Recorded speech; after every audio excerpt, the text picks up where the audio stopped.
માનવતા જાગૃત ટ્રસ્ટ દ્વારા સંચાલિત ભારતીય ગુરુકુલમ મુંબઈ ખાતે 21 ડિસેમ્બરના રોજ વર્લ્ડ મેડિટેશન ડેની ભવ્ય ઉજવણી કરવામાં આવી હતી।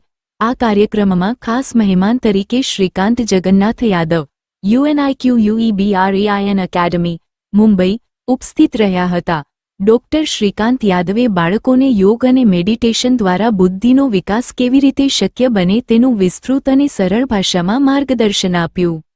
તેમણે પ્રયોગાત્મક રીતે બતાવ્યું કે કેવી રીતે બાળકો આંખે પટ્ટી બાંધીને રંગ ઓળખી શકે છે તેમજ પોતાના હાથની આંગળીઓ દ્વારા અઘરી ગણતરી પણ કરી શકે છે। મેડિટેશન દ્વારા માનવીની અંદર છુપાયેલી અઢળક શક્તિઓને કેવી રીતે ઉજાગર કરી શકાય અને વિશ્વસ્તરે નામના મેળવી શકાય તેનું પણ પ્રેરણાદાયક માર્ગદર્શન આપવામાં આવ્યું। આ પ્રસંગે માનવતા જાગૃત ટ્રસ્ટના રાષ્ટ્રીય અધ્યક્ષ શ્રી ભરતભાઈ લિંબાચિયાએ પણ બાળકોને મેડિટેશનથી થનારા શારીરિક માનસિક અને બૌદ્ધિક લાભોની વિગતવાર માહિતી આપી।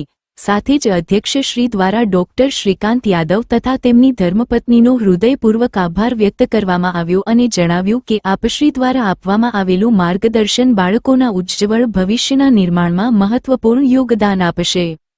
કાર્યક્રમ અંતે તમામ ઉપસ્થિતોએ મેડિટેશનનું મહત્વ સમજી તેને જીવનમાં અપનાવવાનો સંકલ્પ કર્યો હતો।